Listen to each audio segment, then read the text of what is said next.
Hello, my dear gringo friends. We're nearing the end of another week filled with surprises. Here's how Cuencanos approach the first week of July.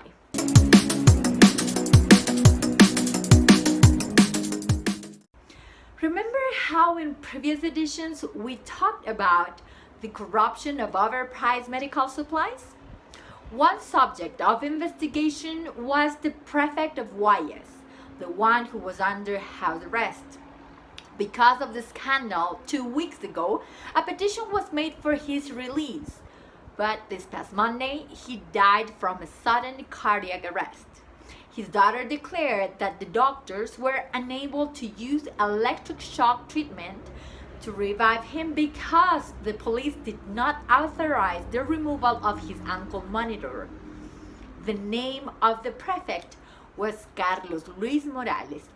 He was a journalist and a football goalkeeper from the national team of Ecuador. Now that he is dead and therefore innocent, the investigation will continue looking into his wife and sons. There is a new urban bus line in Cuenca that will connect the north and the south. The road will start at the Narancay platform, then pass by the Cuenca-Sogues Highway and the Hospital del Rio, and end at the Terminal Terrestre. The number of the new line is 4. This past Friday, the mayor of Cuenca announced that Cuenca will remain in yellow, even though the healthcare system in Cuenca is severe. Today, Sunday the 28th, it was published that the 40 beds with artificial respirators in hospitals Vicente Corral Moscoso and Jose Carrasco Arteaga are full. Next year, elections will take place in Ecuador, and Ecuadorian political figures are already showing up with their announcements. Today, we will talk about just 2, one of which is the former president, Rafael Correa. I won't tell you about who he is because I'm guessing most of you already know.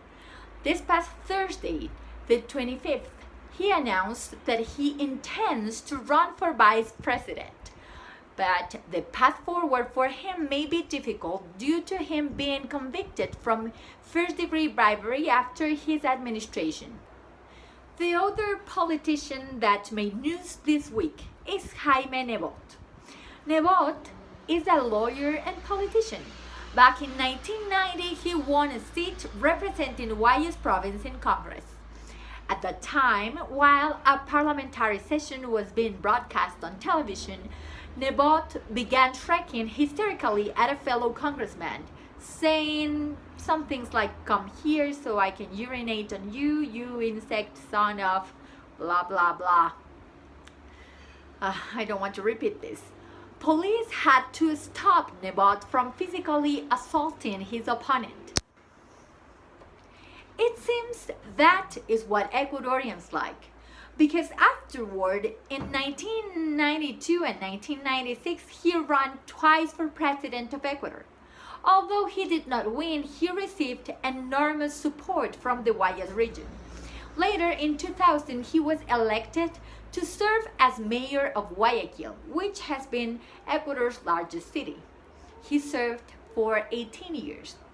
During the protest of October of last year, when the president of Ecuador changed the headquarters of the government to Guayaquil, a reporter asked Nebot if he was concerned by the possibility of the indigenous people from the Sierra coming to Guayas. His words were, "I recommend them stay in the mountains." He did announce this past Thursday, the 25th, that he will not be running for president in the upcoming elections of 2021. Some people in Cuenca have been reporting that their water has been a dark color when it leaves the tap. Be careful when using your water. Make sure it's clear before you drink it or use it for cleaning. The tranvía has been boarding too many people, and because of that, transportation officials are now helping to control the influx of passengers. And to finish, The artistic side of Cuenca continues to thrive through online platforms. This past Friday, The Wall was presented by the Cuenca University Choir and Orchestra. The following is a little of their work. See you next week for another update in Cuenca News.